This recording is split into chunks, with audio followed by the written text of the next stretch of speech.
Aku tidak pernah percaya pada cerita mistis. Aku pikir semua itu hanya warisan budaya, dongeng yang dilebih-lebihkan. Tapi malam itu, di Alas Purwo, aku belajar bahwa ada hal-hal yang tidak bisa dijelaskan dengan logika. Kejadian ini terjadi pada malam 1 Suro tahun 2019. Aku, kakakku, dan temannya yang bernama Dika memutuskan untuk melakukan ekspedisi kecil ke Alas Purwo. Tujuannya tentu saja bukan untuk pesugihan maupun ritual. Tujuan kami hanya ingin mendokumentasikan suasana malam di hutan yang katanya paling angker di Indonesia. Kami masuk lewat pintu resmi Taman Nasional. Petugas memperingatkan kalau malam 1 Suro jangan terlalu dalam, banyak yang tidak kembali. Kami tertawa menganggap itu bagian dari cerita lokal. Kami membawa tenda, kamera, dan perlengkapan survival. Kami pikir kami siap. Sore itu hutan tampak biasa. Tapi menjelang maghrib, kabut turun cepat. Suara alam menghilang. Tidak ada suara jangkrik, tidak ada burung, hanya sunyi yang terasa seperti tekanan di dada. Kami mendirikan tenda di dekat pohon besar yang konon disebut pohon tua penjaga gerbang. Sekitar pukul 11 malam, kami mulai mendengar suara gamelan. Iya, suara gamelan. Suara gamelan di tengah hutan, pelan, lalu semakin jelas. Tapi tidak ada sumbernya. Kami saling berpandangan. Dika pun mulai merekam. Tapi saat ia mengangkat kamera, ia mendadak kaku. Tubuhnya gemetar. Lalu ia berlari ke arah gelap dan menghilang. Aku dan kakakku panik. Kakakku Rendra langsung mengejarnya.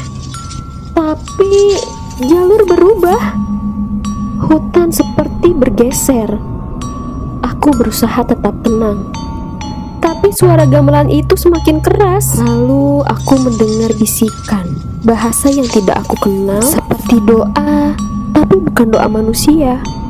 Lebih terdengar seperti orang sedang membacakan mantra. Mantra untuk memanggil sesuatu. Aku berlari ke arah berlawanan. Tapi setiap jalur kembali ke tempat yang sama.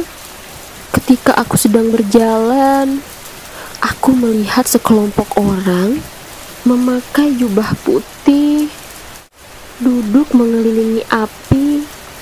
Mereka seperti sedang membaca mantra. Ya, mantra yang tadi aku dengar. Mantra pemanggil sesuatu. Saat itu aku merasa sedang diawasi. Aku mencoba berbicara,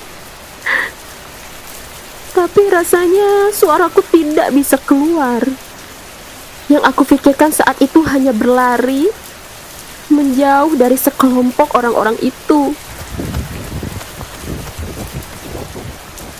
Ketika tengah berlari, aku menemukan bangunan tua, seperti pendopo. Di dalamnya ada meja kayu dan sebuah kamera. Itu kamera milik Dika. Aku putar semua rekamannya. Di dalam rekaman itu terlihat Dika sedang berdiri di bawah pohon besar, melakukan sesuatu, lalu tubuhnya terjatuh tak bergerak.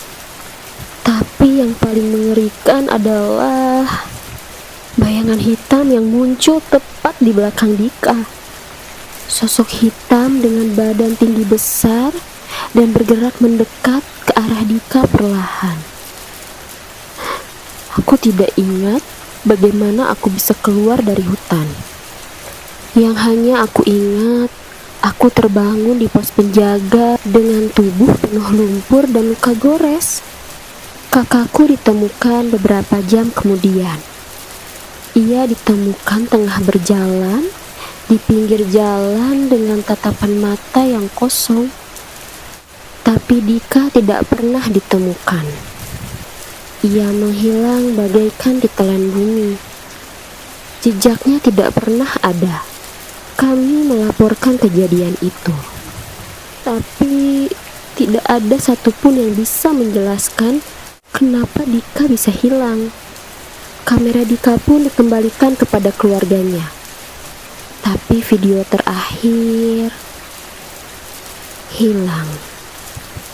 Tidak ada di memori, hanya ada satu file kosong dengan nama kembali. Aku tidak pernah kembali ke Alas Purwo, dan aku tidak pernah membicarakan lagi soal ini sampai sekarang. Tapi aku tahu ada sesuatu di sana, sesuatu yang tidak ingin ditemukan, sesuatu yang menunggu mereka yang datang dengan rasa sombong. Sekarang aku percaya bahwa sesuatu yang gaib itu ada.